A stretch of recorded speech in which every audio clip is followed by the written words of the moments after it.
ইসলামী ছাত্র শিবির সেই শক্তি, সেই প্রাণ, যে সত্তা তারা দুনিয়াকে আখিরাতের বিনিময়ে বিক্রি করে দিয়েছে। একটি চক্র, একটি ষড়যন্ত্র দেখতে পাচ্ছি আমাদের এই অগ্রযাত্রাকে রুখে দেওয়ার জন্য।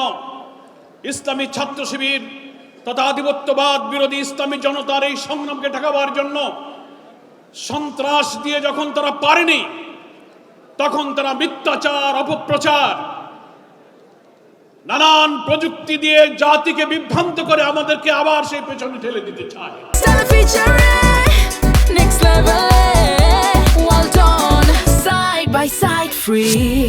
যখন একটা জাহেলি আধার পেরিয়ে ইসলামী ছাত্র শিবিরের মৃত্যু ভয়হীন চেতনার মধ্য দিয়ে একটি নতুন দিগন্ত, নতুন বাক, নতুন ডাইমেনশন তৈরি করে একটা নতুন বাংলাদেশ বিনির্মাণের জন্য বাংলাদেশ এগিয়ে যাচ্ছে। সম্মানিত ভাইরা আমার, জুলাইয়ের গণ অভ্যুত্থানে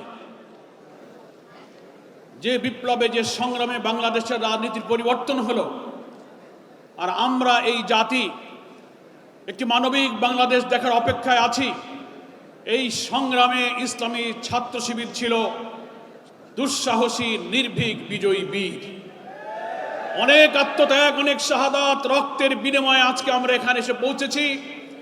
একটা কালো যুগ আমাদের পেছনে, একটি নতুন সম্ভাবনা আমাদের সামনে। সেই সময়ে জাতিকে ঐক্যবদ্ধ করে আমাদের সামনে এগিয়ে যেতে হবে।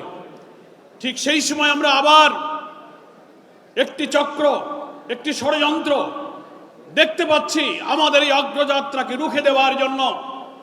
ইসলামী ছাত্র শিবির তথা আধিপত্যবাদ বিরোধী ইসলামী জনতার এই সংগ্রামকে ঠেকাবার জন্য সন্ত্রাস দিয়ে যখন তারা পারেনি, তখন তারা মিথ্যাচার, অপপ্রচার, নানান প্রযুক্তি দিয়ে জাতিকে বিভ্রান্ত করে আমাদেরকে আবার সেই পেছনে ঠেলে দিতে চায়। কিন্তু জাতি কোনো মিথ্যাচার, কোনো মিসপ্রপাগান্ডাকে কখনো বিশ্বাস করবে না। তারা জানে না ইসলামী ছাত্র শিবিরকে কখনো সন্ত্রাস দিয়ে কখনো স্তব্ধ করা যায় না।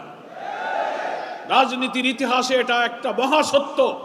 কোন আদর্শবাদী আন্দোলনকে যখন তাগুত শক্তি, প্রতিপক্ষ শক্তি যুক্তি দিয়ে, নৈতিকতা দিয়ে, আদর্শ দিয়ে মোকাবেলা করতে ব্যর্থ হয়, তখন মিথ্যাচার আর অপপ্রচারের অন্ধকারের পথ তারা বেছে নেয়। তারা ইসলামী ছাত্র শিবিরকে স্বাধীনতা বিরোধী বলেছে, রক কাটা বলেছে, গুপ্ত বলেছে, কিন্তু প্রমাণ করেছে রাজনৈতিক পরিবর্তনের পর সত্য উদ্ভাসিত হয়েছে। 4টি পাবলিক বিশ্ববিদ্যালয় এবং জনগণ তাদেরকে প্রত্যাখ্যান করে প্রমাণ করেছে তোমাদের সব মিথ্যাচার হচ্ছে, মিথ্যা, অসত্য, বিভ্রান্ত। জনগণ তাদের কথায় কখনো বিভ্রান্ত হয়নি। ইনশাআল্লাহ আগামী দিনে নতুন বাংলাদেশ গড়ার জন্য ইসলামী ছাত্র শিবিরের এই অকুতোভয় যাত্রার পেছনে গোটা জাতি তাদেরকে সাহায্য করবে। ইসলামী ছাত্র শিবির সেই শক্তি, সেই প্রাণ, যে সত্তা তারা দুনিয়াকে আখিরাতের বিনিময়ে বিক্রি করে দিয়েছে। মহান আল্লাহ রাব্বুল আলামিন কোরআনের ওই যে অসাধারণ আবেগময়ী কথা সূরা নেসার 94 নম্বর আয়াতে উল্লেখ করেছেন। শিবির তার উপর দিয়ে জীবন গড়ে।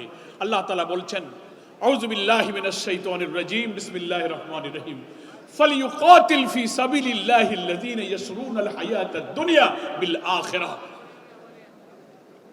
তারা ইসলামী আন্দোলনের জন্য, দ্বীনের জন্য জীবনকে বিলিয়ে দিতে পারে যারা দুনিয়াকে আখিরাতের বিনিময়ে বিক্রি করে দিয়েছে।